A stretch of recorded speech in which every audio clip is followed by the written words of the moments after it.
The first time Clara Whitmore saw Ethan Hale, he was bleeding in the middle of Red Ridge's main street, and not a single soul moved to help him. Two men were laughing. One had his boot pressed into Ethan's chest. The other was spitting on the ground beside his face.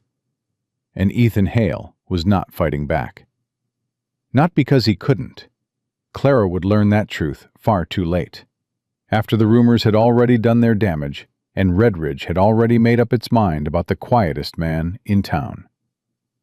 If this story already has you leaning forward, please subscribe to our channel and hit that notification bell so you never miss a story. And drop your city in the comments below. I want to see just how far this story travels. The summer of 1874 came to Red Ridge, Texas, like a punishment. The heat pressed down on everything, on the wooden storefronts, on the cracked dirt roads, on the people who had learned long ago not to expect mercy from this land. Dust hung in the air all morning and all afternoon, and when the wind came, it didn't cool anything. It just moved the heat from one place to another. Clara Whitmore had been on the stagecoach for 11 hours. She was tired in a way that had nothing to do with the road. Her back ached, and her hands were folded tight in her lap, and her jaw was set in the way it had been set for the past 8 months, ever since the letter came about Robert. Ever since she had stood in a churchyard in Abilene and watched them put her husband into the ground, and felt, underneath the grief, something that scared her, something that felt almost like relief, and then felt guilty about the relief, and then felt numb about the guilt. She had been numb for a long time now. She was coming home to Red Ridge because there was nowhere else to go. Her mother was gone. Her father was gone. But the old house still stood on the edge of town, and she still owned it. And right now, standing still felt like the only thing she could manage. The stagecoach rolled to a stop in front of the general store, and Clara climbed down and put her 2 bags on the ground and straightened her hat and looked at the town she had left 6 years ago. Red Ridge looked exactly the same. That was the first thing she noticed. And then she heard the laughter. It was ugly laughter, the kind that meant someone was enjoying something they shouldn't. She turned. 2 men stood in front of the Silver Spur Saloon, maybe 40 feet away. One of them, broad-shouldered, red-faced, with a hat pushed back on his head, had his boot on the chest of a man lying in the dirt. The other one was crouched down, saying something Clara couldn't hear, grinning wide. The man on the ground was not moving. He was tall, she could see that even lying down. Lean, dark hair, dusty. A deep cut above his left eye was bleeding slow. His jaw was tight. His hands were flat on the ground, not raised, not swinging, not even flinching. And around them, maybe a dozen people stood watching. Not one of them moved. Clara dropped her bags and walked forward. "Stop," she said. Her voice came out louder than she intended. The laughter cut off. The red-faced man with his boot on the other man's chest looked up. "Stop that right now," Clara said. She was still walking toward them. She wasn't sure why. She had always been the kind of woman who stepped toward things that frightened her. Robert had called it stubbornness. She had called it the inability to pretend she wasn't seeing what she was seeing. The crouching man stood up and tilted his head at her. He had a lazy grin and mean eyes. "You new here, man?" "I'm not new. I'm just back." She stopped a few feet from them. "Get your boot off of him." The red-faced man looked down at the man in the dirt, then back at her. He didn't move his boot. "Don't trouble yourself, ma'am. This here is just Quiet Ethan." He said the name like it was a joke. "He don't mind." "He's bleeding." "He started it." The grin again. "Well, he started it by existing, mostly." A few people in the gathered crowd laughed. Nervous laughter. The kind that meant people knew something was wrong, but had already decided not to be the one to say so. Clara looked down at the man in the dirt. He was looking at her. Not with shame, not with pleading. His eyes were dark and still and very calm. There was a cut on his lip to go with the one above his eye, and his shirt had a tear at the shoulder, and he was lying in the summer dust of Redridge's main street, and his expression was the most controlled thing Clara had ever seen on a human face. He wasn't embarrassed. He wasn't afraid. He was waiting. "Get up," the red-faced man said, and kicked lightly at the man's ribs. Not hard, just dismissive. The way you'd nudge an animal. "Get up and go home, Ethan. You got nothing to offer here." The man in the dirt, Ethan, turned his eyes away from Clara and slowly, without rushing, pushed himself up onto one knee, then stood.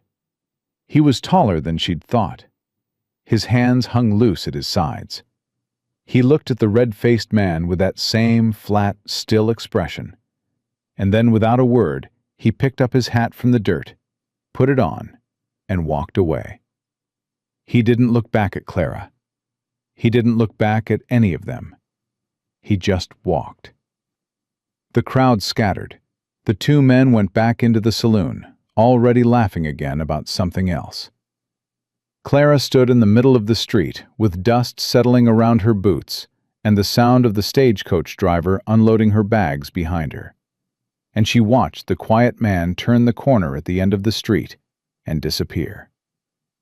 She stood there for a moment longer than she meant to.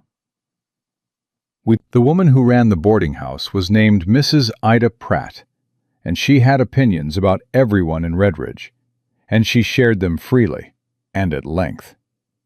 "You need anything at all, you just ask me," Ida said, setting a glass of water on the small table in Clara's room. "I've been here 20 years. I know every soul in this town." "I grew up here," Clara said, setting her bag on the bed. Ida didn't seem to hear this. "You'll want to know who to trust and who to avoid," she continued. "That's always the first thing." Clara sat down on the edge of the bed. The mattress was thin, but the room was clean. Outside the window, the heat shimmered off the rooftops. "I think I can manage that myself."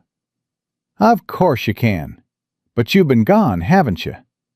Ida folded her hands. "There's a type in this town. Men who look capable but aren't. Women who look friendly but aren't. You learn to read people." Clara thought about the man in the street, the cut above his eye, the way he'd stood up without rushing. "The man this afternoon," she said, "in front of the saloon. Ethan." Ida's expression shifted immediately. Something careful and practiced moved across her face. "Ethan Hale. What's his story?" "Well," Ida took a breath that suggested she had told this story before and was prepared to tell it again. "He's been here about 10 years. Came from somewhere up north. Works at Samuel Carter's ranch, out on the East Road. Good with horses, they say. Very good." She paused. "But quiet. Strange quiet. Doesn't drink at the saloon. Doesn't join in much of anything. People talk, you know." "People were kicking him in the street," Clara said. "That's a little more than talk." Ida looked almost uncomfortable for a moment. Then the practiced expression came back. "Those boys are rough, I'll grant you that. But Ethan, he doesn't do himself any favors, you understand. A man who won't defend himself, won't speak up for himself, people take that a certain way." She lowered her voice, though there was no one else in the room. "They say he's weak. Not in body, exactly, but in spirit. You know what I mean. A man who lets himself be walked on isn't really a man." Clara looked at her for a moment. "That's an interesting thing to say about someone you don't seem to know very well." Ida blinked. "Well, I'm just telling you what people say." "I know," Clara said. "That was my point." She spent the first few days settling back into Redridge slowly, the way you re-enter cold water, one step at a time, waiting for your body to adjust. Her house needed work. The porch boards were soft in 2 places, and the kitchen pump was stiff, and 3 windows wouldn't close all the way. She made a list and started at the top and kept herself busy, which was how she had learned to manage grief. Keep your hands occupied, and your mind will follow eventually. She went to the general store. She went to the church to speak with the pastor. She relearned the rhythm of a small town. Who ate breakfast at the counter in the trading post? Who walked the street at what hours? Which horses belonged to which families? And she started noticing Ethan Hale. Not in the way she expected to notice someone. Not because he was loud or demanding, or present in the way that men in small towns often tried to be. She noticed him because he kept appearing in places and doing things that nobody seemed to see. On the second morning, she walked past old Tom Hadley's fence, the one that ran along the creek road, half collapsed since last winter's ice, and everyone had been stepping around the gap for months. Ethan was there at 6 a.m, with a post hole digger and a stack of new timber, working quietly and steadily, and Tom Hadley was nowhere to be seen. When Clara stopped and looked, Ethan glanced up briefly, touched the brim of his hat, and went back to work. He didn't say anything. On the fourth day, she was at the livery when a horse came in with a badly wrapped leg wound. Some traveling family passing through, the wife near tears, the husband standing helpless. Ethan was there. He didn't announce himself. He just came forward, crouched down beside the horse, unwrapped the bad bandage, and started working. He spoke to the horse the entire time, very low, just a murmur. The horse, which had been tossing its head and stamping, went still inside 2 minutes. When he was done, he stood up and told the husband what to watch for and when to change the wrapping. And he did it simply and clearly, and without making the man feel foolish for not knowing. The traveling family thanked him. The husband shook his hand. Ethan nodded and walked back to the water trough. Clara stood in the shadow of the livery doorway and watched him, and thought about what Ida Pratt had said about weak men, and felt something tight and specific in her chest. She had been married to a man everyone admired. Robert Whitmore had been charming and broad and loud with laughter at dinner tables. He had slapped backs and told good stories, and people had liked him instantly, everywhere they went. She had liked him instantly too, once. But in 6 years of marriage, she had learned the difference between a man who performed strength and a man who actually had it. She had learned it slowly and painfully, and in ways she still couldn't quite make herself say out loud.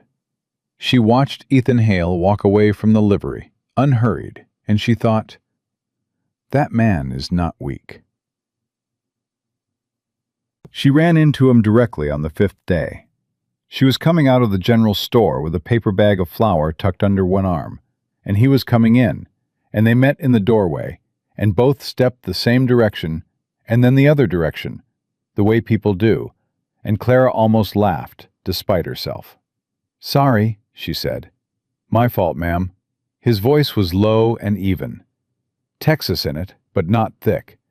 He stepped aside and held the door. She stepped through and then turned back, because she had been thinking about what she'd seen over the past several days, and she was not the kind of woman who let things sit without addressing them. "You're Ethan Hale," she said. He looked at her steadily. "Yes, ma'am." "I'm Clara Whitmore. I've been back in town about a week." "I know," he said. And then, before she could react to that, "You grew up here. The Whitmore house on the old creek road. Your father used to keep a gray mule named Absalom." Something shifted briefly in his expression, almost a smile. "I heard the mule had a better temperament than the man." Clara stared at him. "Who told you that?" "Samuel Carter. He knew your father." "Old Sam," Clara said slowly. "I used to steal apples from his orchard." "He knows that, too." Now the almost smile was definite, small but real. "He says you were the worst thief he ever caught because you always left the door open behind you." Clara felt, for the first time in 8 months, something warm move through her chest. Not big, just a small ember of something. She didn't know what to do with it, so she shifted her flour bag to the other arm and said, "You fixed Tom Hadley's fence." The almost smile disappeared. He looked at her evenly. "Fence needed fixing." "Tom Hadley didn't ask you to. He's got a bad back. Hasn't been able to for 2 seasons. You didn't tell him you did it." A pause, then, "He knows." Clara looked at him for a long moment. The sun was behind her. His eyes in the light were dark brown, very steady. The cut above his eye had mostly healed, just a thin line now. "The other day," she said, "in the street—" "You don't need to bring that up, ma'am." "I'm not going to apologize for stepping in, if that's what you're worried about." "I'm not worried about it." His voice was level. "And I didn't need you to step in." "No," Clara said. "I noticed that. You didn't need anyone to step in. You just chose not to fight them." He looked at her for a moment longer than she expected. "Most things don't need to be fought," he said. "Just weathered." He touched the brim of his hat, stepped past her into the store, and was gone. Clara stood on the wooden sidewalk in the August heat of Redridge and thought about that for a very long time. Chapter 2. What she didn't know, what she would learn only in pieces, slowly, over the weeks that followed, was what had built those words in Ethan Hale. She learned the first piece from Samuel Carter himself, when she drove out to the old ranch to look at a horse she'd heard he might be willing to sell. Samuel Carter was 73 years old and moved like a man who had been arguing with his body for a decade and was slowly losing. He was thin in the way of old age, with white hair under a battered hat and eyes that were still sharp as new wire. He offered her coffee without asking and poured it strong. "You want to know about Ethan?" he said, before she'd asked. Clara wrapped her hands around the coffee cup. "I'm that obvious?" "You're a woman who looks directly at things," he said. "It's noticeable in this town. Not everyone does." He settled into his chair. "What have they told you?" "That he's quiet and strange and probably weak." Samuel Carter made a sound that wasn't quite a laugh and wasn't quite disgust. Something in between. "They've been saying that since he got here. Ethan Hale rode in from the north 10 years ago, and he didn't drink, and he didn't brag, and he didn't fight when people pushed him. And in Red Ridge, Texas, in 1874, that combination of things reads one particular way to most people." He looked at his coffee cup. "It reads wrong. But they read it." "And what does it actually read?" Clara said. Samuel was quiet for a moment. The kind of quiet that meant he was choosing what to say and what to hold back. "Ethan served as a frontier army scout for 6 years, he said finally. Indian wars up in the territories. He was very good at what he did. They sent him places other men wouldn't go, ahead of the main column, sometimes alone for days. He brought men back alive who should have died." He paused. "He's seen things that most of the men in Redridge couldn't sit with for 5 minutes. He knows what violence costs. He knows exactly what he could do to someone in a fight." His voice went quiet. "And he's decided not to. Not because he can't, because he's seen enough." Clara stared at the table. Something was moving in her chest, slow and complicated. "He doesn't talk about it," Samuel said. "Doesn't think he owes anyone that explanation. And maybe he's right. But here, that silence gets mistaken." He looked up at her. "Sheriff Kane doesn't help matters." "Kane," Clara said. "I've seen him around. He was very—" She searched for the right word. "Friendly." "Kane is friendly to everyone until he isn't," Samuel said. "You watch that man's eyes when he smiles. Watch where the smile stops." He picked up his coffee cup. "He and Ethan have history. Kane started most of those rumors. Quiet Ethan this, useless Ethan that. He's been feeding it for years." "Why?" Samuel looked at her steadily. "Because Victor Kane is a man who needs to be the most capable person in any room. And Ethan Hale, without saying a single word, walks into rooms and makes that very difficult for Kane to be." She was thinking about that conversation 3 days later when it happened. She had driven herself in the small wagon out to the East Road to look at a section of fencing near her property line. And on the way back into town, the horse, young, barely 2 years in harness, that she hadn't thought to worry about, heard something in the dry brush at the side of the road. A coyote, maybe. A rattlesnake. Something. The horse lurched sideways so hard the wagon slewed, and Clara grabbed for the reins, but they were already pulled from her hands. And then the horse was running, and she was gripping the bench with both hands, and the wagon was bouncing and bucking over the rough road, and the reins were dragging in the dust, and she had no control. None at all. She was shouting. She didn't realize it until later, that she was making noise, calling out, because the town was ahead, barely visible, and someone needed to get out of the road.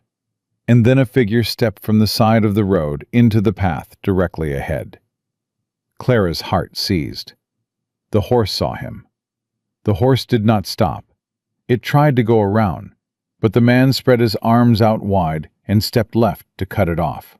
Not running, not diving, just moving steadily.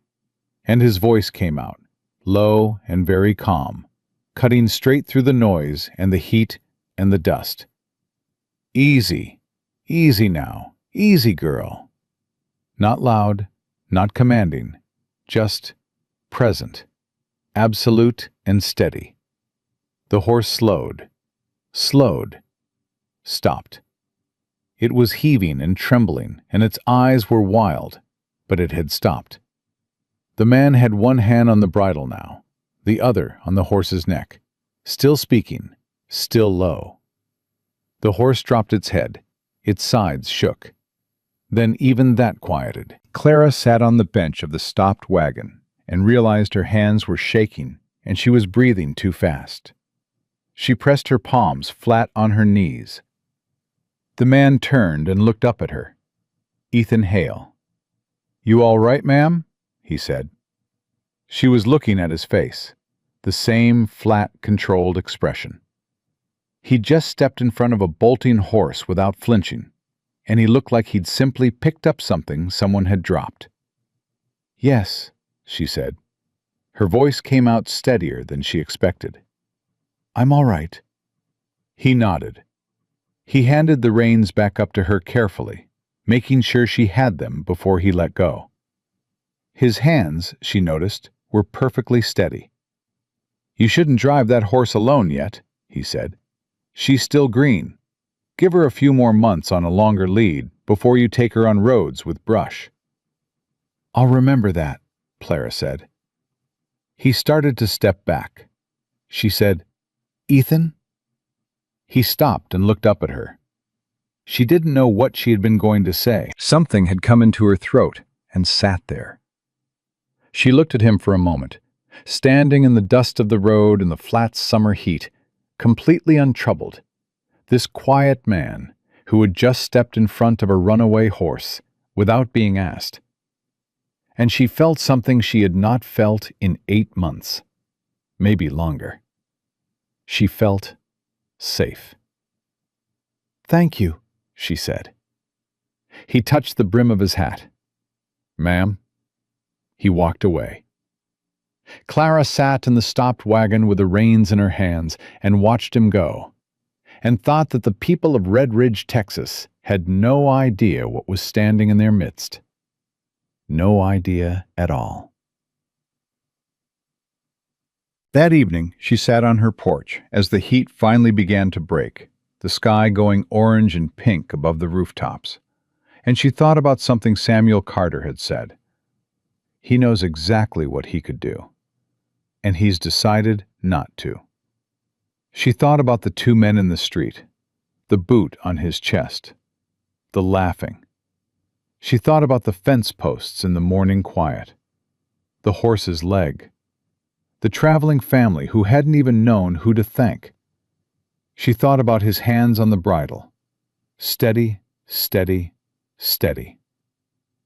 And she thought about Redridge, about the people who had watched him bleed in the street and done nothing, and then gone home and had their suppers and told themselves they knew what a weak man looked like.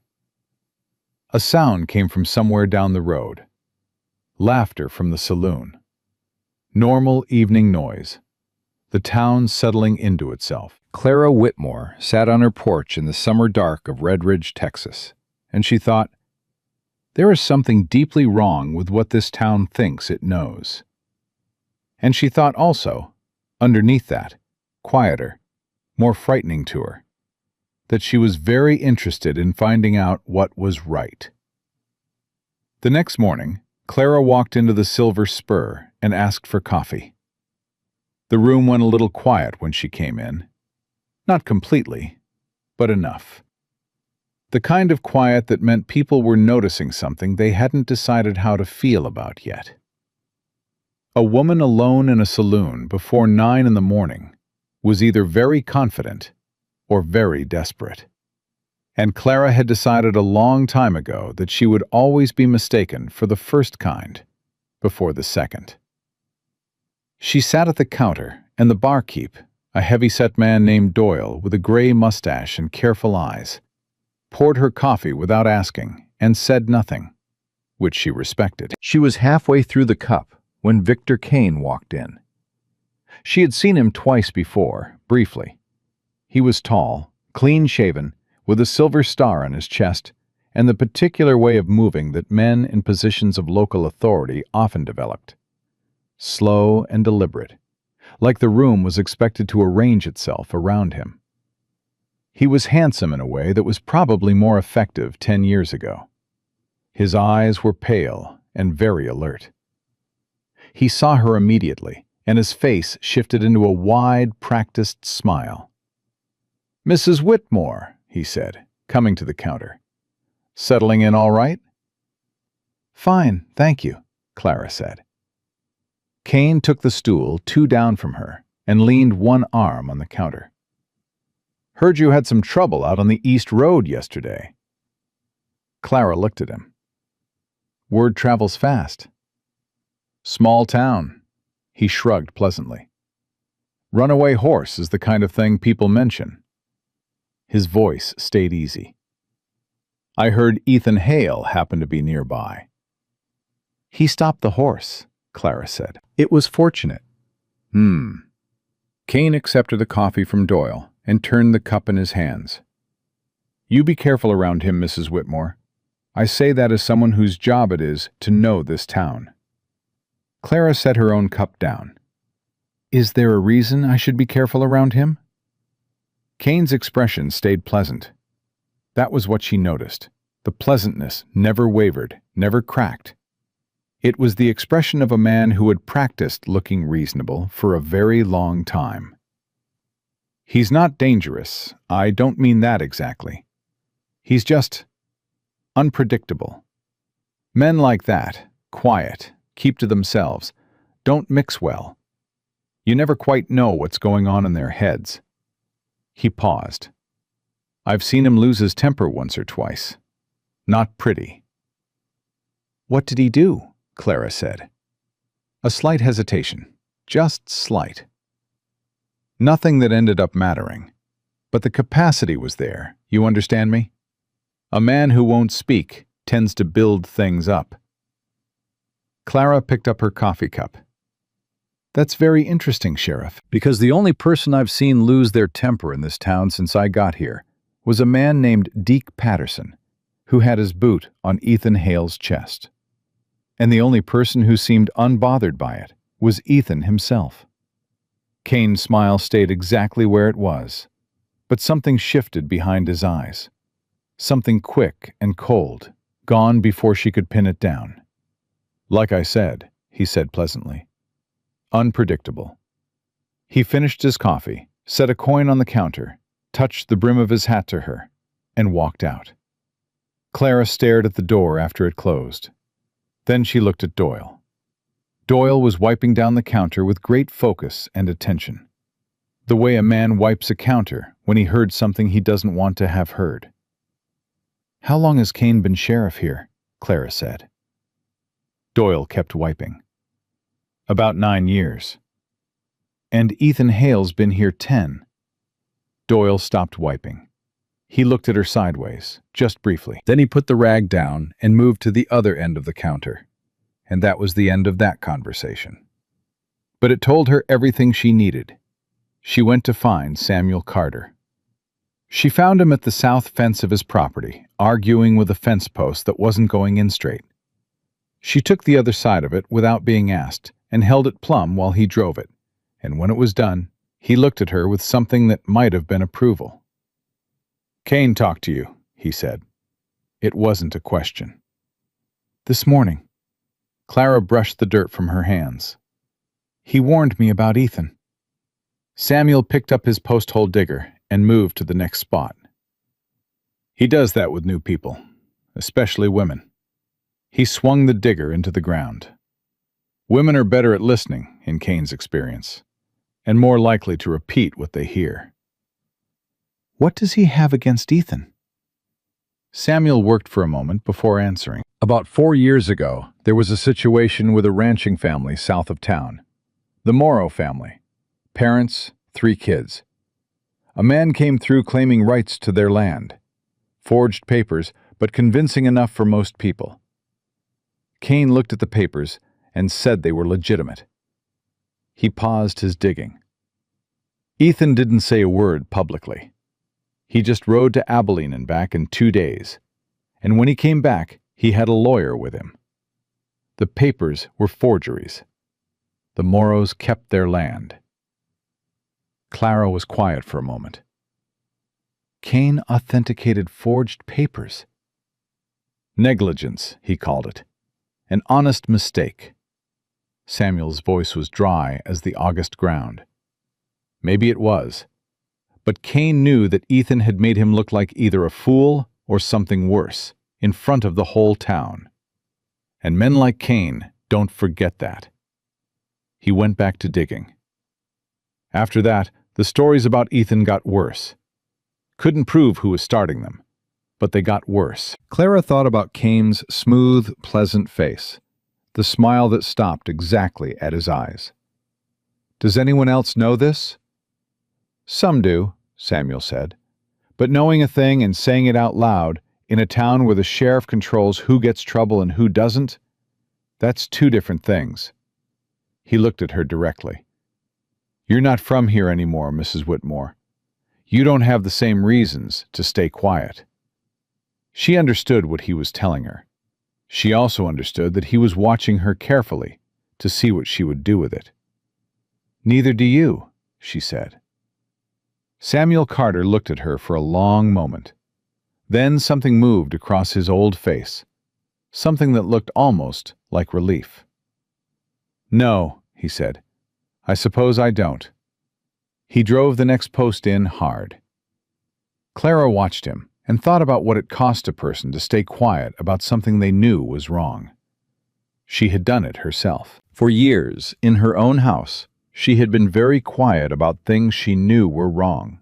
And she had told herself it was wisdom, and it had taken her a long time to understand that it wasn't wisdom at all. It was just fear wearing a sensible dress. She wasn't going to make that mistake again.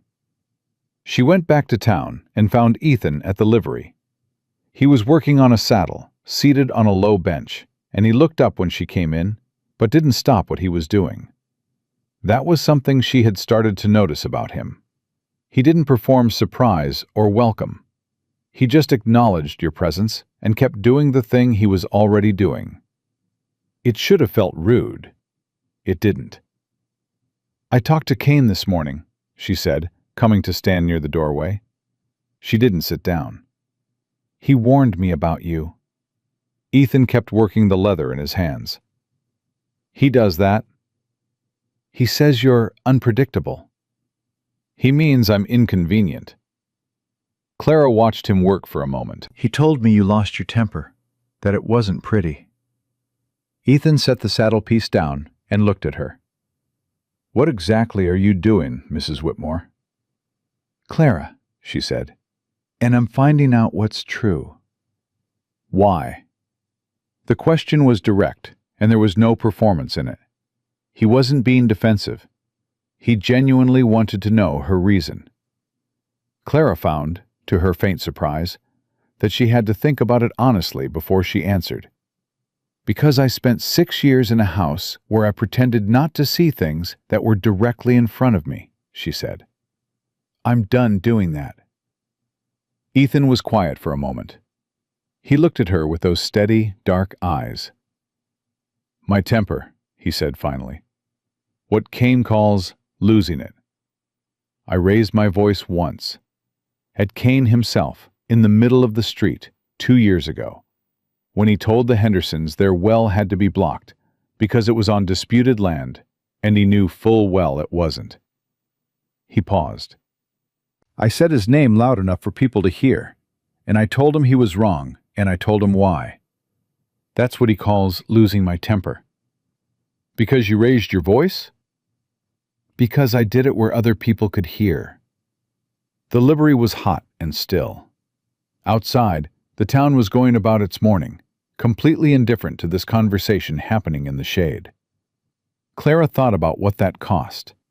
Not the raising of his voice, but the silence before and after. Year after year of knowing something was wrong and choosing, every day, not to become what that wrongness wanted you to become. "How do you do it?" she said. "All of it. The things they say about you. The things they do. How do you just keep living here like it doesn't matter?" Ethan picked up the saddle piece again. His hands moved. "It matters," he said. "I'm not pretending it doesn't matter." He worked a moment. "But a man can't build anything on other people's opinions of him. Can't build a fence with it.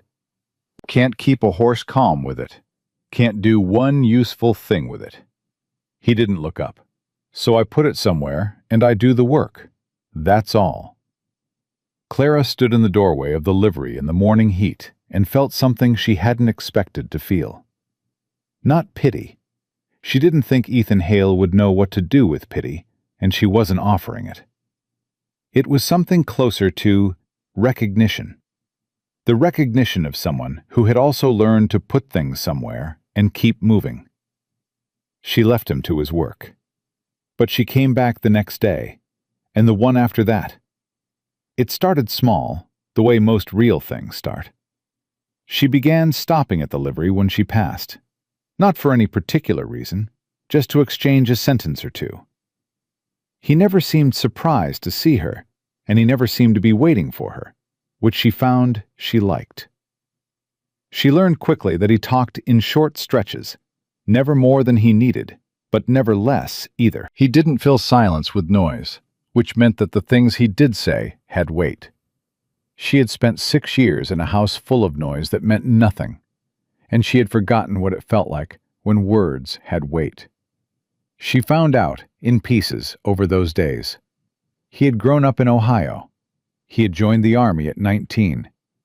He had come to Redridge because Samuel Carter had been a friend of his commanding officer and had written offering work, and because Ethan had needed to be somewhere quiet after the territories, and Redridge had seemed quiet enough. He had not expected it to be so complicated. She told him, in pieces, smaller pieces, that she had grown up here and left at 22 to marry Robert Whitmore, who was charming and well-liked and had hit her exactly twice, which was 2 times more than she had ever told anyone, and twice less than she had feared before she left. She said that last part simply and without drama, because she had decided a long time ago that the things that happened to her were facts, not secrets, and she was tired of carrying facts like secrets. Ethan heard that and was quiet for a long moment. Then he said, "I'm sorry that happened." "I know," she said. "You don't have to explain it." "I know that too," she said. "I wanted to." He nodded. Something shifted in his face. that brief softening she had started to learn to look for under all the steadiness. Then it was gone. But she had seen it. And that was when Deke Patterson walked into the livery. Patterson was the red-faced man from the street. He was with two others she didn't know, and they had the afternoon swagger of men who had already been drinking and were looking for somewhere to put the excess of themselves. He stopped when he saw Clara. Then he looked at Ethan and grinned. "Well," he said, "Quiet Ethan found himself a widow to talk to." Ethan didn't look up from his work. "She know about you?" Patterson said to Clara directly. "What he is? What he ain't?"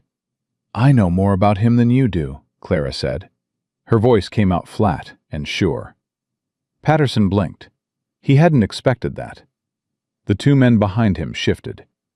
"That's so," Patterson said. Not a question. A slow, dangerous smile. "Widow Whitmore's taken a shine to the town's sorriest excuse for a Deke." Ethan's voice came out quiet and very level, and he still hadn't looked up. "You're going to want to stop there." Patterson stopped. Not because he was afraid. Clara could see that. He stopped because something in Ethan's voice was different.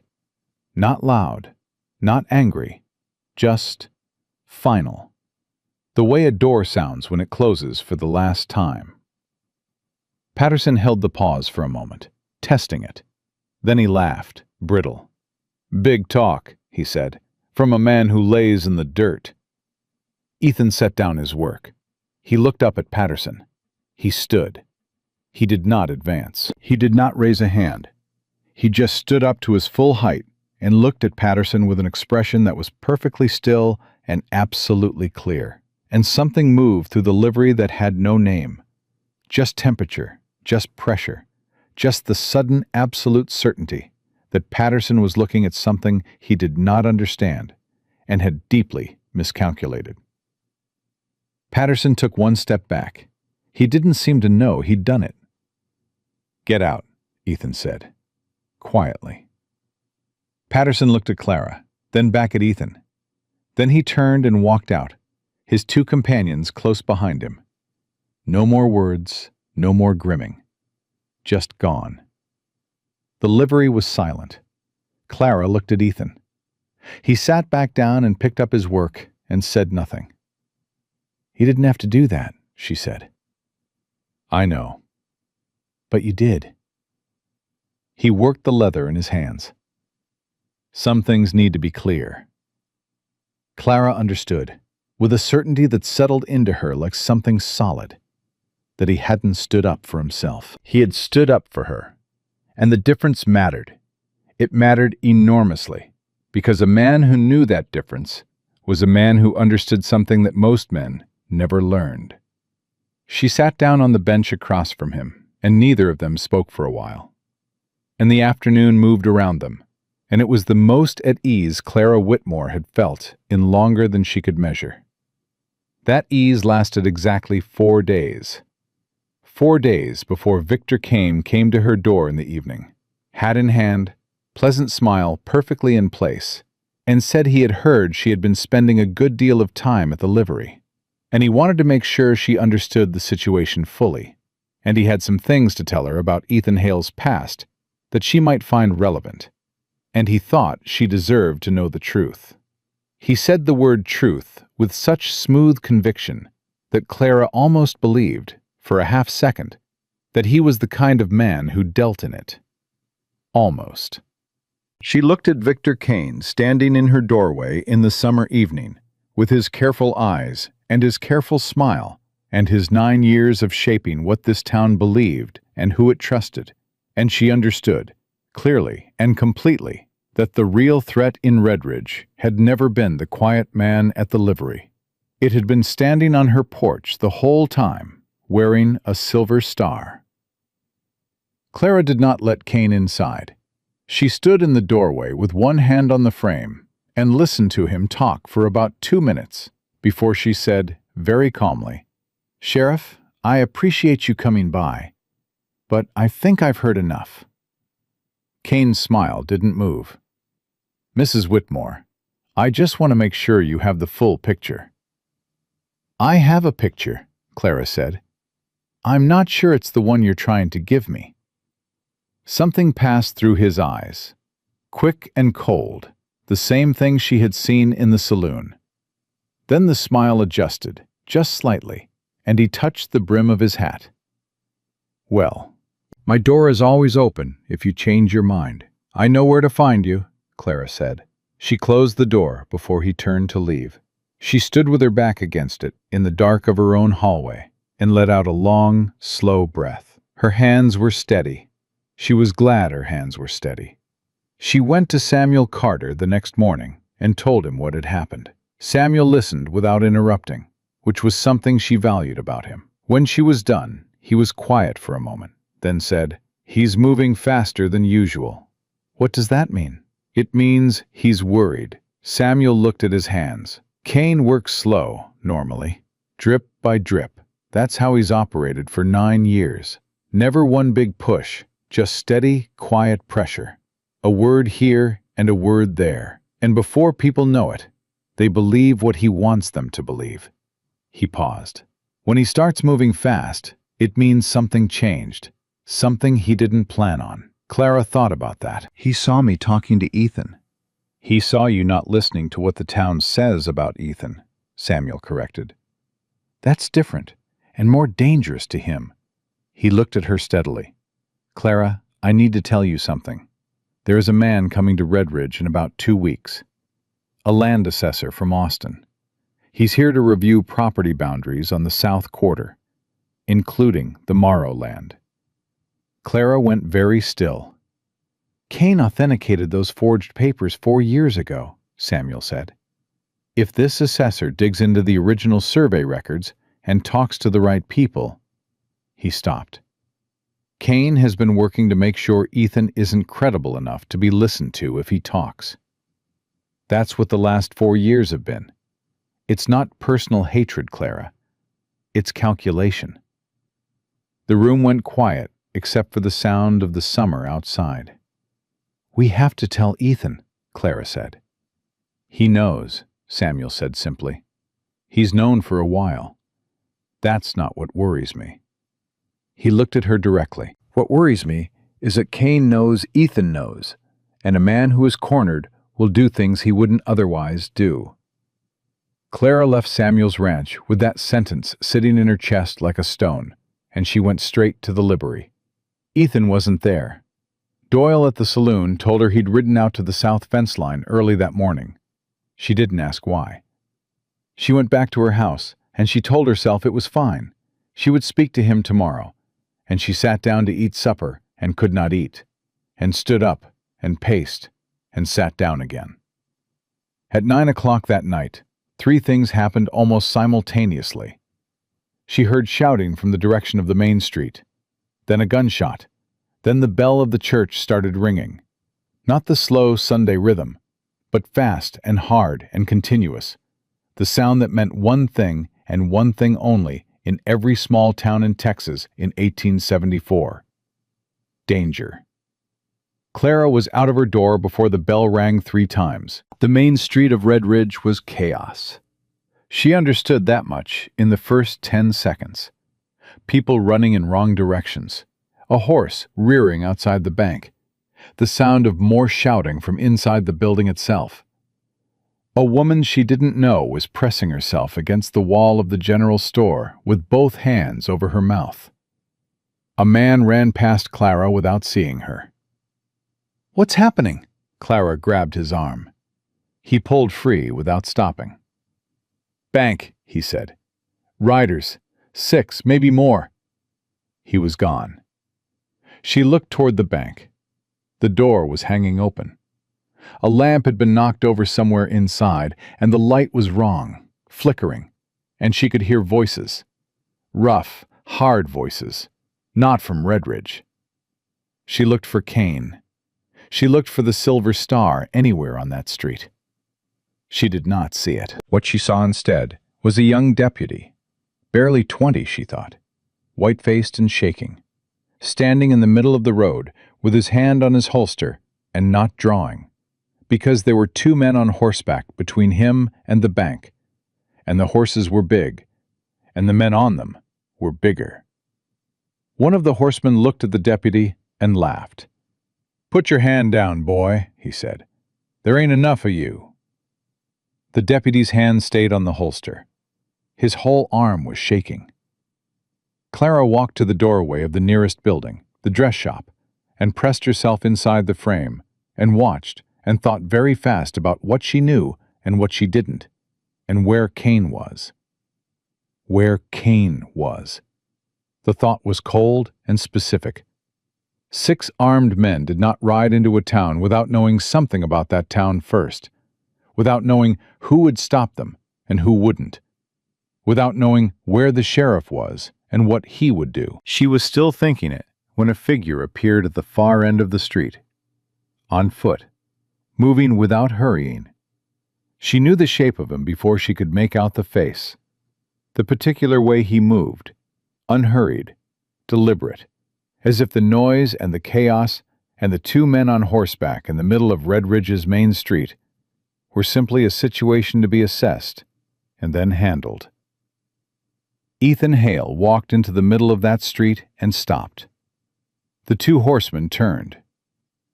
"Well, well," the one who had laughed said. He was a big man, heavy in the shoulders, with a red bandana and small, mean eyes. Red Ridge did have something left. "Let the boy go," Ethan said. His voice carried clean and flat in the night air. The horseman tilted his head. "You serious?" "The boy and everyone else on this street. Let them clear." The other horseman shifted his horse sideways. His hand was near his gun. "How about instead we just make this real simple and put you in the dirt?" Ethan looked at him. "You could try that." Something in the way he said it stopped both men for a half-second. Clara felt it from 40 feet away. A change in the air, a sudden uncertainty in the 2 men on horseback that hadn't been there a moment ago. They were looking at Ethan the way people looked at something when they suddenly weren't sure what it was. The deputy took that half-second and ran. Clara saw him go, stumbling sideways off the street. A few of the watching townspeople scattered after him. Good. That was good. Then the doors of the bank burst open, and 4 more men came out, and 2 of them were dragging someone. And that someone was a woman. Clara recognized her as Helen Marsh, wife of the bank manager, who came to church every Sunday and always sat in the 3rd pew. And Helen Marsh was not making noise, because one of the men had his arm across her throat. Everything in Clara's chest went tight. The big horseman grinned. "There it is," he said to Ethan. "How serious are you now, cowboy?" Ethan didn't move. His eyes went to Helen Marsh, came back to the man holding her, calculated something Clara couldn't see, and went still. "Let her go," he said. "Whatever you got out of that bank, take it. Right out. Nobody here is going to stop you." "No?" The man holding Helen Marsh looked around the empty street and laughed. "I believe you're right about that. Seems like Red Ridge ain't got much fight in it tonight." His eyes came back to Ethan and narrowed. "Except maybe you." "Let her go," Ethan said again. Identical tone, identical patience, like he had all night. "I don't think so." The man jerked his head at the 2 horsemen. "Put him down." The first horseman drew. What happened next took less than 4 seconds, and Clara saw all of it and could not afterward have explained exactly how she saw it, because it was too fast and too precise to be something a person could process in real time. She would only understand it later, pieced together from what her eyes had caught and held. Ethan moved left. 1 step, just enough, and the shot went past him and into the wooden post of the trader's awning. In the same movement, his right hand closed on the horseman's wrist and pulled, hard and sharp, in the direction the horse was already moving, and the man came off the horse and hit the street and did not get up. The second horseman swung his gun around, and Ethan was already not where he had been. 2 steps forward, inside the range of the gun. One hand on the barrel, pushing it skyward as it fired. The sound enormous and immediate. And then a single precise strike to the side of the man's head, and the second horseman folded off his saddle. 3 seconds. 2 men down. The 4 men in front of the bank had gone completely still. Helen Marsh was making a high, tight sound behind the arm at her throat. The man holding her had not moved. He was staring at Ethan with an expression that was no longer the loose, confident cruelty of a man who expected no opposition. His eyes had gone careful and calculating and frightened. Ethan stood in the middle of the street. Both guns lay in the dirt. His breathing was even. His hands were loose at his sides. He looked at the man holding Helen Marsh. "Last time," he said. "Let her go." The man's arm tightened for 1 second, one terrible, held second, and Clara's heart stopped entirely. Then the man released Helen Marsh and shoved her forward, and she stumbled toward the street, and a woman came running from somewhere and caught her. The 4 men looked at Ethan. Ethan looked back. "Ride," he said. They rode. The sound of hooves on hard dirt road faded into the dark, and the August night settled back over Redridge like it had never been broken, and the street was suddenly very quiet. Clara came out of the doorway of the dress shop. She was walking toward Ethan before she fully decided to. He was still standing where he'd been. Both horses had spooked and moved off. The 2 men in the dirt were starting to stir and groan, and he had his back to her, watching the direction the riders had gone, making sure. She stopped a few feet behind him. Her voice came out steady, which surprised her. "Are you hurt?" He turned. He looked at her for a moment, checking her with the same quick assessment he'd probably been trained to give any person in a situation like this. "No," he said. "You?" "No." She looked at his hands, loose and calm. "Ethan, you—" "Is Helen all right?" he said. Clara looked back. Helen Marsh was sitting on the boardwalk in front of the hardware store, with the other woman's arm around her, her head down, alive and breathing. "She's all right," Clara said. Ethan nodded. He started to turn away, toward the 2 men on the ground, she thought, to check them, to do the next necessary thing. And Clara said, "Stop." He stopped. "Don't just walk away," she said. "Don't do that right now." He turned back and looked at her. His face was the same controlled, still thing it always was. But his eyes, in the unsteady light from the damaged lamp inside the bank, his eyes were something else. She saw it. The thing underneath the control. Not wildness, not pride. Something quieter and much more honest than either of those.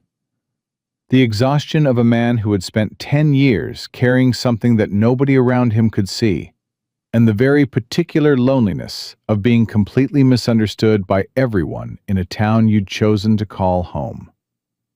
She saw it, and she held it. Then she said, "Where is Kane?" The exhaustion went somewhere else in his face, and what replaced it was something flat and certain. "I think you already know the answer to that," he said. She did. She had known since she'd scanned that street and found no silver star anywhere in the chaos.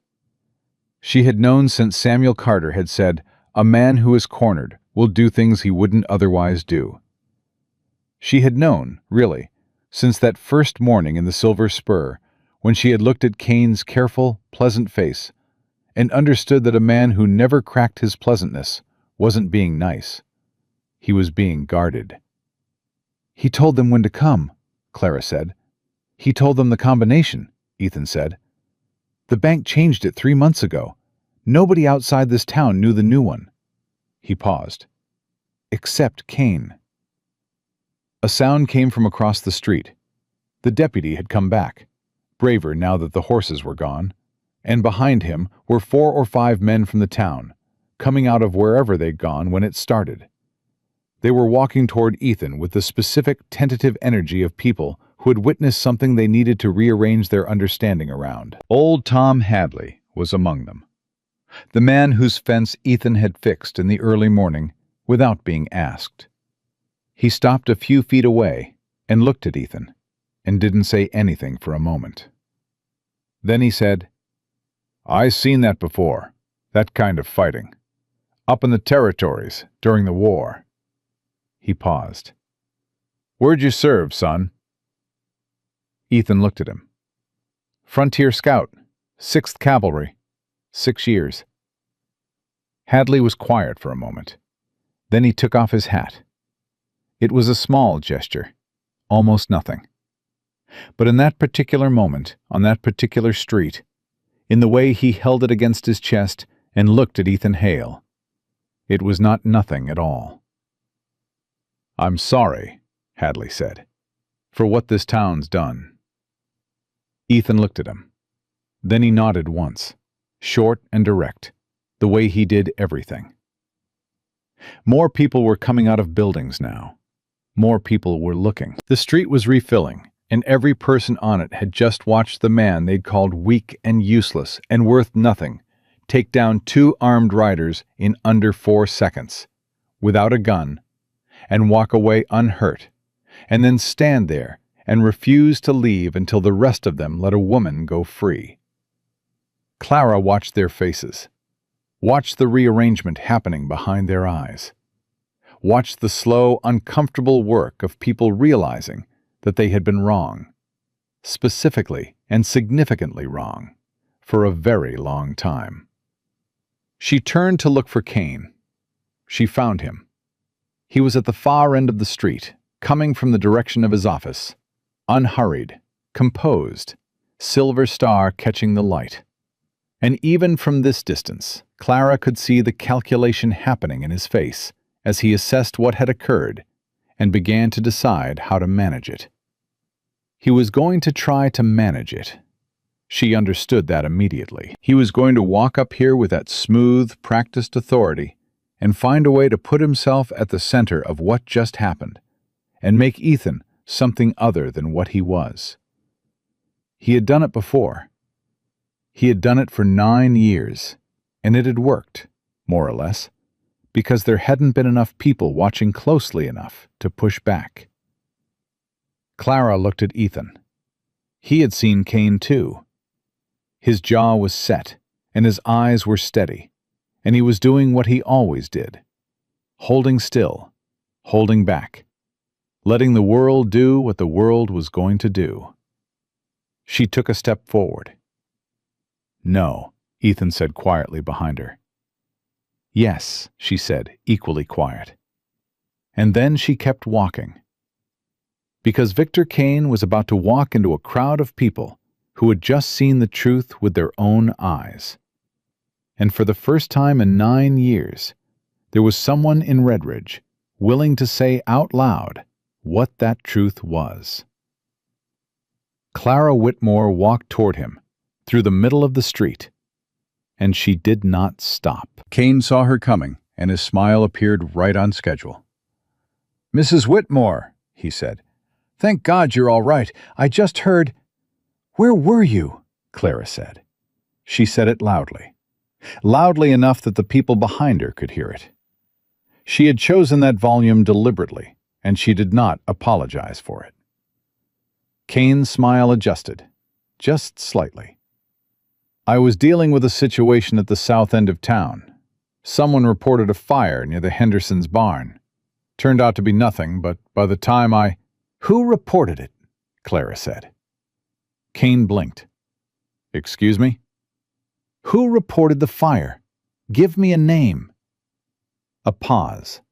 The kind of pause that lasted exactly 1 second too long. "I'd have to check my notes," Kane said pleasantly. "You'd have to check your notes," Clara repeated. She turned slightly so that her voice carried back to the people gathered behind her. The sheriff of Redridge would have to check his notes to remember who sent him away from town. On the same night, 6 armed men rode in and robbed the bank. The street was very quiet. Kane's face did something she hadn't seen it do before. The pleasantness didn't disappear. It was too practiced for that. But it thinned, like paint on old wood, showing the grain underneath. "Mrs. Whitmore, I understand you've had a frightening evening." "I've had an informative evening," Clara said. "And I'd like to ask you something directly, Sheriff, in front of these people. In front of everyone who just watched Ethan Hale stop 6 armed men while you were gone." She held his gaze. "The Morrow land papers. 4 years ago. Did you know they were forgeries when you authenticated them?" The sound that came from the crowd behind her was low and collective. Not loud, just a shift, a held breath, a movement, the sound of people who had just understood that this conversation was not going in any direction they had expected. Kane looked at her. Something moved behind his eyes, fast, calculating, deciding. Then the pleasantness came back, thicker this time, performed. "I'm not going to stand in the street and answer accusations from a widow who's been in this town for 3 weeks, he said. His voice had dropped the warmth and found something harder underneath. "You've been spending time with Ethan Hale, and he's filled your head with—" "I filled my own head," Clara said. "That's something you should account for." "Clara," Ethan's voice came from directly behind her. She hadn't heard him follow her, and she turned, startled. He was standing 2 feet back, looking not at her, but at Kane. His expression was the same controlled thing it always was. But there was something different in the set of his jaw tonight. Not anger. She had come to understand that Ethan Hale's anger didn't look like other people's anger. It looked like stillness, like a door that had closed and locked and was not going to open again. "You don't need to do this," he said to her, quiet enough that Kane couldn't hear. "Someone does," she said. "Not tonight," he said. "Not like this." She looked at him for a moment. The cut on his left hand from the street fight, the dust on his shirt, the steadiness of him in all of it, and understood that he wasn't asking her to stop for his sake. He was asking her to stop for hers. Because he had been watching Kane operate for 10 years, and he knew how a man like Kane responded when he was cornered in public. He knew it got worse before it got better. And he did not want Clara in the middle of worse. She took a breath. Then she stepped back. Kane looked between them with something that wasn't quite a smile. "Wise," he said. "Don't," Ethan said. One word. Flat and final. Kane looked at him, and for the first time in the 10 years Ethan had lived in Redridge, Texas, Victor Kane looked at Ethan Hale without the protective pleasure of a man who held all the cards. He looked at him the way a man looks at something he realizes he is misjudged. And underneath the calculation and the management and the 9 years of careful, drip-by-drip work, underneath all of it, was something that looked very much like fear. He touched his hat brim to the crowd and walked away. The people of Redridge watched him go in silence. Then Tom Hadley said, to no one in particular, "We need a new sheriff." And 3 people said yes before he finished the sentence. The night unwound slowly after that. The 2 men Ethan had pulled from their horses were tied and held for the deputy. The bank manager came out shaking and confirmed that the only people who had known the new combination were himself, his wife, and Kane. The deputy, whose name was Will Garrett, wrote everything down with the focused intensity of a young man who had just discovered his own courage and was not going to waste it. Clara sat on the steps of the church while all of this happened, and Ethan sat beside her, and neither of them spoke for a while. Finally, she said, "He's going to run." "Probably." "Tonight, maybe?" Maybe. Does that bother you? She said. Ethan was quiet for a moment. It bothers me less than it should, he said. I'm tired, Clara. I've been tired of this for a long time. She looked at him. It was the most personal thing he had said to her. Not the most words.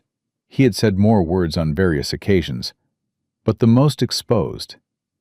The tiredness in his voice was real and specific, and she recognized it because she had carried her own version of it for years. The tiredness of holding yourself steady in a situation that kept requiring more steadiness than any person should have to provide. You could have left, she said. Any time in the last 10 years. You could have just left. I could have, he said. Why didn't you? He looked at his hands for a moment.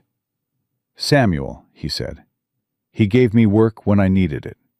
He never asked me to be anything other than what I was. He paused. And I don't leave things I've started. She thought about that. About a man who had stayed in a town that misunderstood him and diminished him and let him bleed in the street. Stayed because he had given his word to a 73-year-old man, and because he didn't leave things unfinished. She thought about what that said about the architecture of a person's character. Samuel told me about the 6th Cavalry, she said. The territories. Ethan didn't respond to that right away. She had learned to let his silences sit. Samuel talks more than he thinks he does, he said finally. He loves you, Clara said simply. Something shifted in Ethan's face, not the brief softening she had learned to look for. Something bigger, and gone, faster, like he hadn't meant for it to surface. I know, he said quietly. The church bell was silent now. The street was thinning. Redridge was doing what small towns did after something large, pulling back into its houses, its kitchens, its private conversations, beginning the long process of deciding what had happened and what it meant. Clara and Ethan sat on the church steps in the August dark, and the silence between them was the comfortable kind. She had stopped expecting those. After Robert, she had stopped believing that silence with another person could be restful. She had learned to associate it with tension, with things unsaid, and doors that were dangerous to open. This was not that kind of silence. She became aware, sitting there, that her shoulder was nearly touching his, that she had moved, at some point without noticing, to within a few inches of him. She did not move away. He did not move away either. What are you going to do now? She said. Same as before, he said. Work Samuel's ranch. Fix things that need fixing. And Kane? Will Garrett's a good deputy, Ethan said. Better than Kane ever was. The town knows what it needs to know now. The rest will work itself out. Clara turned to look at him. His profile in the dark was steady and certain, and she thought about what it took to have that kind of faith in a process. To do the right thing, year after year, in a place that punished you for it, and still believe that it would work itself out. That wasn't naivety. She could see clearly enough by now that Ethan Hale was not a naive man. It was something harder to come by, and much more deliberate. You know what the worst part is? She said. He looked at her. None of this had to happen. All of it. The rumors, the street, all of it. It didn't have to happen. If one person had just been paying attention, if one person had just said out loud what they could see. People see what they're told to see, Ethan said. Not always, Clara said. He looked at her for a moment. Then he said, No, not always. The distance between them was very small. She was aware of it in a way that was new, and also not new at all. Not new in the sense that she had been aware of him for weeks, had been aware of the space between them every time they had talked, had always been aware of when it narrowed and when it opened. but new in the sense that she was not pretending not to be aware of it anymore. She had used up all her pretending. She said, "I'm not leaving Redridge." He looked at her steadily. "I didn't think you were." "I'm saying it out loud," she said, "because I think things should be said out loud." Something in his expression moved, not the small, soft shift she was used to, something larger and more direct. He looked at her the way he had looked at things in the street earlier, that complete, focused assessment. Except that this was not assessment. This was recognition. "Clara," he said. "Don't tell me it's complicated," she said. "I know it's complicated." "I wasn't going to say that." "What were you going to say?" He was quiet for a moment. "That I'm glad you didn't leave after the first day," he said. "When you should have, probably. When most people would have." She felt something move through her chest, deep and warm. "I'm very bad at leaving when I should," she said. "I noticed," he said. And that small, real smile appeared, the one she had first seen in the doorway of the general store, the one that transformed his whole face briefly into something completely unguarded. And Clara thought that she would remember this moment for the rest of her life. Not the drama of the evening, not Kane or the gunshots or the street. This exact moment on the church steps in the August dark, with that smile. She reached over and took his hand. His fingers closed around hers, and he did not say anything, and she did not say anything. And they sat there, while Redridge quieted around them. That was the beginning of what happened next. Kane was gone by morning. He left sometime in the night, his horse missing from the stable, his office desk cleared of personal items, his house unlocked and abandoned. He left so cleanly it was almost impressive, the practiced exit of a man who had always kept one bag half-packed. Will Garrett found a locked box in the desk drawer that he could not open until Samuel Carter's lawyer came from Abilene 4 days later. And when they opened it, there were documents inside that made several things very clear. The forged Morrow papers with Kane's own annotations, a ledger of payments, names. The town of Redridge read those names and was very quiet for several days. Ethan did not say anything about the documents when the story circulated. He went to work at Samuel's ranch, as he had every day for 10 years. He fixed the things that needed fixing. He did not say, "I told you so," which Clara thought was either the most disciplined or the most generous thing she had ever watched a person do, and she suspected it was both. People started coming to him. Not all at once, not with any announcement or ceremony, just one by one, in the quiet way that genuine contrition usually moves. Slowly, and at close range, and with less eloquence than the situation probably deserved. Deke Patterson came to the livery on a Thursday morning. Clara was there when he came in, and she watched him stand in the doorway with his hat in his hands and look at Ethan, who was working at the bench and had not looked up. "I owe you an apology," Patterson said. His voice was stiff with the effort of it. "More than one, probably." Ethan set his work down. He looked at Patterson for a moment. "All right," he said. Patterson blinked. I want to say—" "Deke." Ethan's voice was level and without malice. "You said it. I heard it. We can move on." Patterson stood there for another moment, clearly having prepared for a conversation that was now not going to happen.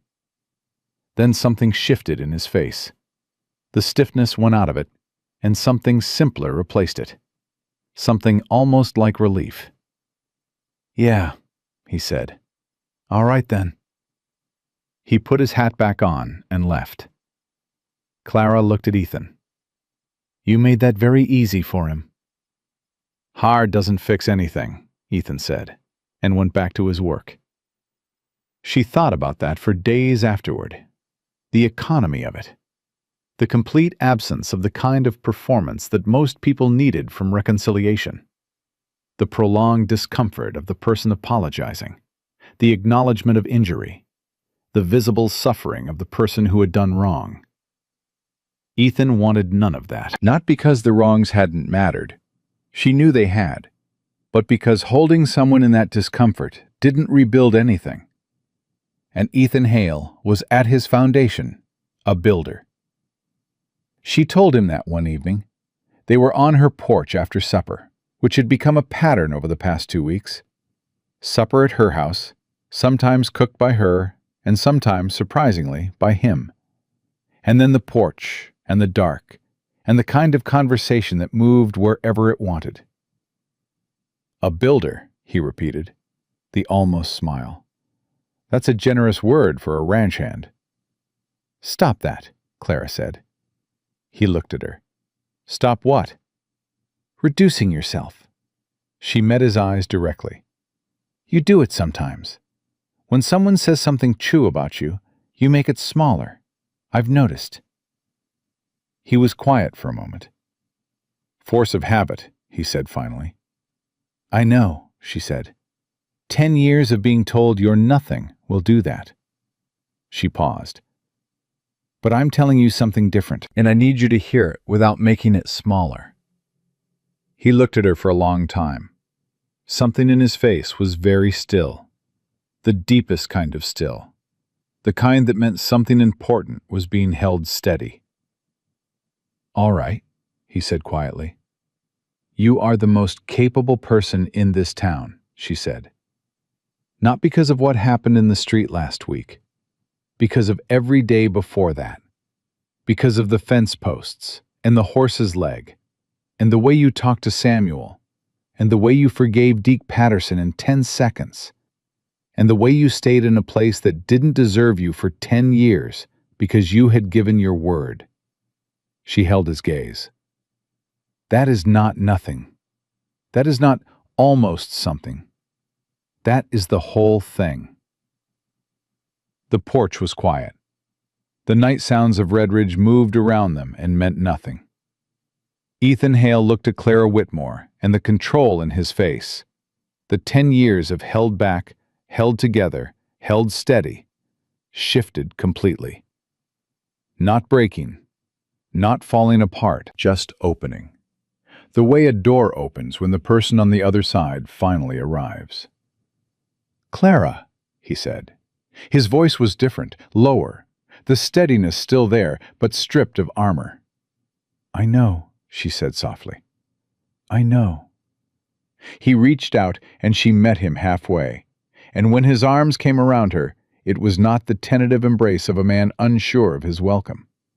It was the embrace of a man who had been carrying something alone for a very long time, and had finally found someone strong enough to carry it alongside him. She pressed her face against his shoulder and felt his heart beating. Fast, she was surprised to find. Fast and human and real. And she thought about the distance she had traveled to get here. Not just from Abilene, not just the 11 hours in the stagecoach. From 6 years of a marriage built on performance and silence. From a lifetime of being told that love was about finding someone the world admired and holding on. From every version of herself that had been quiet when she should have spoken. She had come back to Redridge to stand still. She had found, instead, the one person in it who understood that standing still and standing firm were entirely different things. Samuel Carter heard about it from Doyle at the saloon, who heard it from the pastor, who had seen them on the porch from across the road. Samuel put down his coffee cup and looked out his window for a long moment. Then he smiled, small, private, the smile of a man who had been waiting patiently for something to finally go right. About time, he said, to no one in particular. And in Redridge, Texas, in the deep heat of August 1874, things began. Slowly, imperfectly, and with all the difficulty that real things require, to change. The proposal happened on a Tuesday, which was not a romantic day by anyone's measure. And that was exactly why Clara remembered it so precisely. She was in the middle of repairing the kitchen pump, the one that had been stiff since she arrived, that she had been meaning to fix properly for weeks and kept putting off. And her hands were dirty, and her hair was coming loose from its pins, and she was using language that would have genuinely disturbed the ladies of the Red Ridge Church Auxiliary when she heard boots on the porch steps. Ethan came through the door, took one look at her situation, and without a word crouched down beside her and took the wrench from her hand and did the thing she had been trying to do for 20 minutes in about 45 seconds. He stood back up and handed the wrench back. She looked at him. "I had that." "You did," he agreed. "I was almost there." "You were," he said. "But I was faster." She narrowed her eyes at him, and he looked back at her with that expression, the one that was perfectly level except for the very corners of his mouth. And she thought, not for the first time, that it was deeply unfair how much she liked him. He said, "Marry me." Clara stared at him. "I've been thinking about it for 3 weeks," he said. "I thought about a better way to ask. Couldn't find one." He paused. "You told me things should be said out loud, so I'm saying it." She was still staring at him. Her hands were dirty, and the kitchen smelled like pipe rust, and the pump was dripping behind them. And Ethan Hale was looking at her, with the same direct, quiet certainty with which he looked at everything. Like the answer mattered, but the asking was the part he was responsible for. And he had done the part he was responsible for, and the rest was hers. "You couldn't find a better way," she repeated. "No." "No flowers?" "No, you couldn't have waited until supper at least." "I thought about that," he said. "But you were here, and I was here, and I've been carrying it for 3 weeks, Clara. It seemed like a waste to wait until supper." She looked at him for a long moment, at the steadiness of his face and the realness of his eyes and the calluses on his hands from 10 years of work that nobody had thanked him for until recently. At the man who had stayed when leaving would have been easier, who had been quiet when silence cost him everything, who had fixed a pump in 45 seconds and then asked her to marry him in 11 words. "Yes," she said. The word landed between them, simple and complete. He took her dirty hands in his and held them, and looked at her for a moment with that open expression, the one without armor, and said nothing, which was exactly right. They told Samuel that evening. The old man sat very still for a moment when they told him, and then he got up from his chair, slowly and with some difficulty, and he shook Ethan's hand and held it for a long moment, and then he turned to Clara and said, "Your father would have liked him." Clara blinked hard. "Yes," she said, "he would have." Samuel patted her hand. Then he went to the shelf where he kept a bottle of good whiskey for occasions that deserved it, and he poured 3 glasses, and they sat at his table in the evening and drank, and nobody said much, and it was one of the finest hours Clara Whitmore had ever spent. The news moved through Red Ridge the way news moved through small towns. Before either of them had told a second person, half the town seemed to know. Clara walked to the general store the next morning, and Doyle said, "Congratulations," before she opened her mouth, and Mrs. Ida Pratt stopped her on the boardwalk and took her hands and looked at her with an expression that was partially genuine warmth and partially the specific satisfaction of a woman who had expected to disapprove of something and found, to her own surprise, that she couldn't. "He's a good man," Ida said, with the air of someone correcting the record. "I want you to know I always thought so." Clara looked at her. "Did you?" Ida had the grace to look briefly uncomfortable. "I may have repeated things I shouldn't have, early on." A pause. "I was wrong, too." "Yes," Clara said, not unkindly. "You were." Ida squeezed her hands once, tightly, and let go. "Be happy," she said, and walked away. Clara stood on the boardwalk in the August morning and thought about that, about the particular work of a small town reckoning with itself. Not dramatic, not announced, just one person at a time saying, "I was wrong," and meaning it, and being held to it. It was slow work and imperfect, and sometimes it felt like not enough. But it was happening. That was not nothing. The wedding was set for 3 weeks out. In those 3 weeks, Redridge did 2 things that surprised Clara. The first was that Will Garrett was formally appointed acting sheriff with the unanimous support of the town council, which was the right decision and had been obvious for some time, and she was glad they'd finally made it.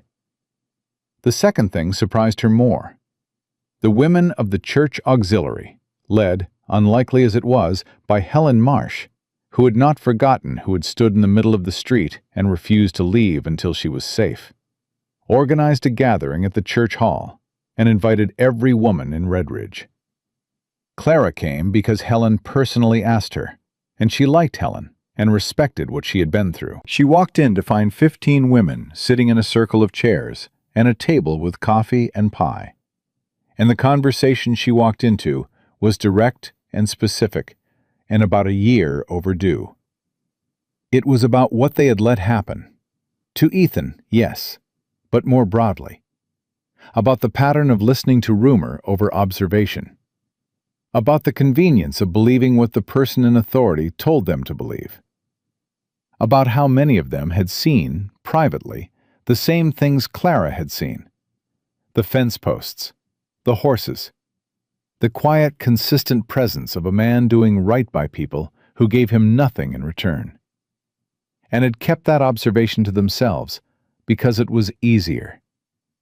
Helen Marsh said, in a voice that was still slightly rough from the grip on her throat, "He stepped into the street for us, with no gun and no obligation, and we had let them call him nothing for 10 years. She paused. "That's on us. Not just Kane. Us." The room was very quiet. Then one woman said, "Yes," and another, and another. Clara didn't say anything. She sat in the circle and listened and felt something tighten and release in her chest. The complicated feeling of watching people choose, collectively, to be better than they had been. It was not comfortable. It was not quick. But it was real. She told Ethan about it that evening. He was quiet for a moment when she finished. "Helen organized that?"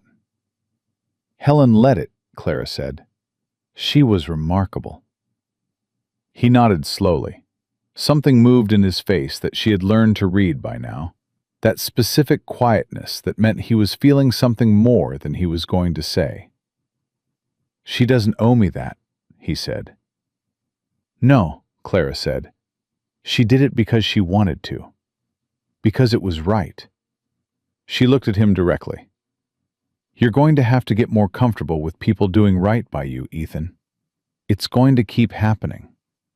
He looked at her. "Is that a warning?"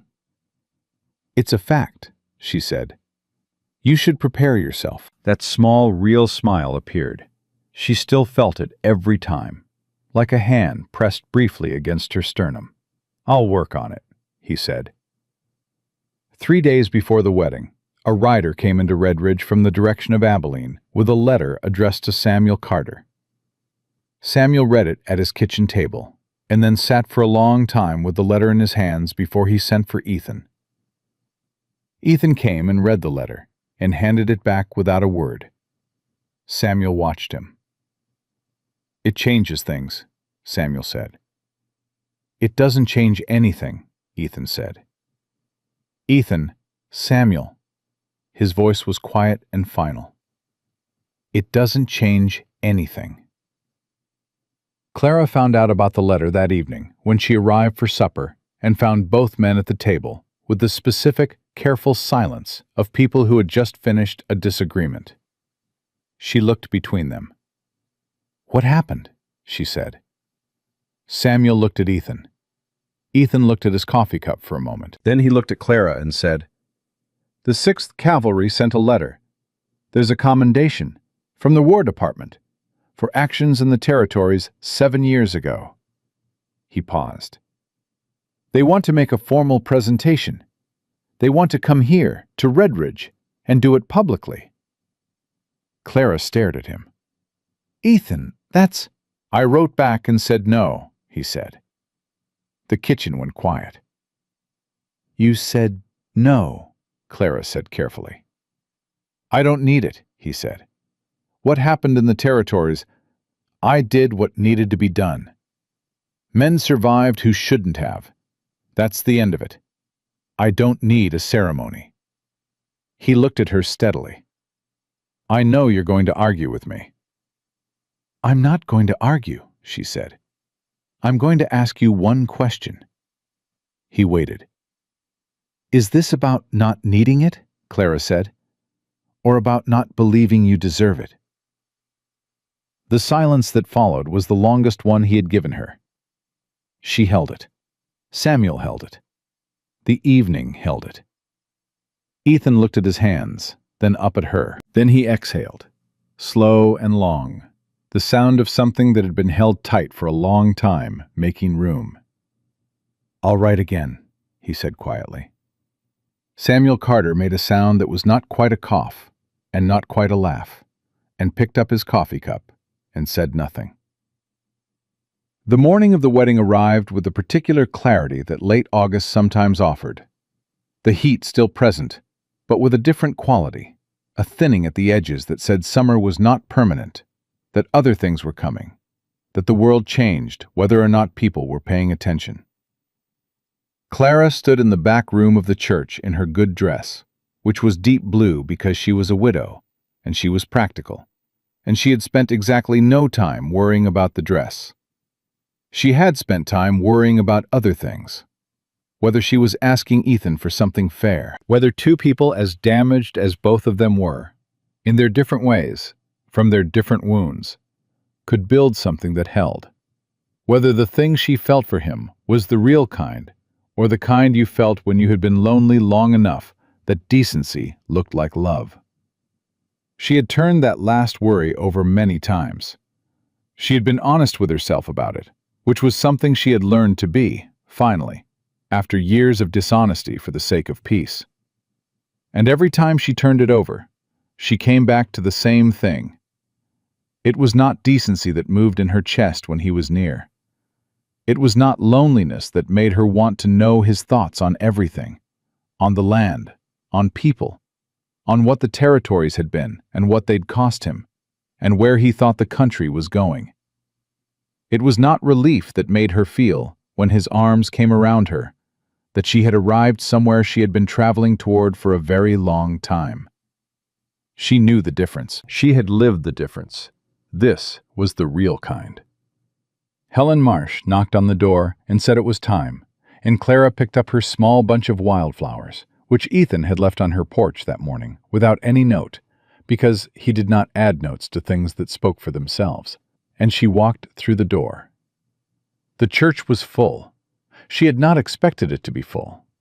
She had been in Redridge for a little over 2 months. She knew people, but she had not thought.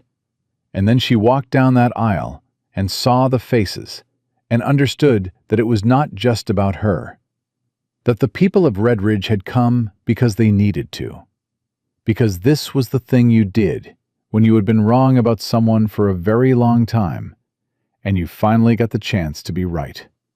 You showed up. You put your body in the room. You bore witness to the correction of the record.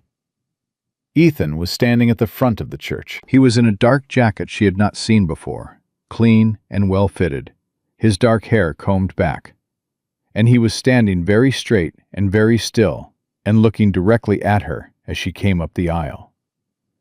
His expression was the open one, no armor, no held distance, just Ethan, present and certain, looking at her the way he looked at things he had assessed completely and decided were worth everything. She reached him, and he took her hand, and his hand was perfectly steady. The pastor said the words that pastors said. Clara heard them and also did not hear them.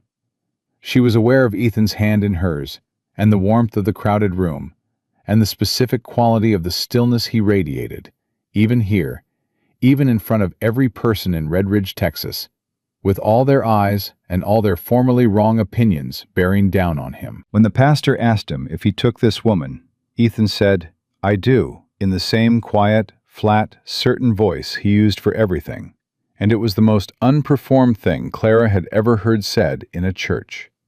She said, "I do," and meant every syllable of it. Samuel Carter, in the third row, pressed his hand briefly over his mouth and looked at the ceiling and breathed carefully, which was the closest he came to crying in public, and the woman sitting beside him pretended not to notice, which was kind. After, on the church steps, with the town around them and the August heat and the smell of dust and horses and the particular alive quality of a crowd that had just witnessed something it needed, Deke Patterson came up and shook Ethan's hand with both of his, hard and long, and said nothing, which was the most honest thing Deke Patterson had managed in years. Will Garrett shook Ethan's hand and said, "We're glad you stayed." Tom Hadley, leaning on his cane, looked at Ethan and said, "Fence is still holding, by the way. Good work." Ethan said, "I know." Clara stood beside him with his hand in hers and watched Red Ridge do its reckoning, person by person, handshake by handshake, and felt the enormity of what it took to outlast a lie. Not to fight it, not to shout it down, just to outlast it. To be so consistently and completely yourself that eventually the truth had nowhere left to hide. That night, sitting on the porch of the house that was now both of theirs, he had brought 2 bags and a saddle and a framed photograph of Samuel Carter that she had placed immediately on the mantel, because she was not going to have a marriage where the people who mattered were kept at a distance. She leaned against him and said, "You know they're going to talk about us forever." He said. "Red Ridge is going to tell this story to everyone who passes through for the next 40 years. "Probably," he said. "Does that bother you?" He thought about it. Genuinely. The way he thought about everything. Then he said, "Let them talk." A pause. "They'll get it right this time." Clara laughed. It came up from deep in her chest, real and uncomplicated. And she felt him respond to it, felt him breathe differently, felt the arm around her shoulders hold a little tighter, felt the particular satisfaction of a man who had made someone he loved laugh. She pressed closer and looked at the dark shape of Red Ridge, quiet now, the lights going out one by one. She thought about the woman who had stepped off a stagecoach 2 months ago, with 2 bags and a grief she didn't know how to put down. She thought about the man bleeding in the street who hadn't needed saving and had let her step forward anyway, because he understood something she was still learning. That letting someone stand beside you wasn't weakness. It was the hardest kind of trust. She thought about what Samuel had said. Your father would have liked him. She thought about all the ways love had been misrepresented to her, all the loud, performed, public versions of it that had turned out to be empty. All the years she had been told to look for the man everyone admired, and had never once been told to look for the man who showed up at 6 in the morning to fix a stranger's fence. "Ethan," she said. "Thank you for staying." He was quiet for a moment. Then he said, "Thank you for coming back." The night settled over them, and Red Ridge breathed around them, and the summer held its last warm hours before the world turned towards something new. And Ethan Hale held his wife on the porch of their home, with steady hands and a full heart, and the quietest man in Texas had never needed a single word to say everything that mattered. He had only ever needed someone willing to listen.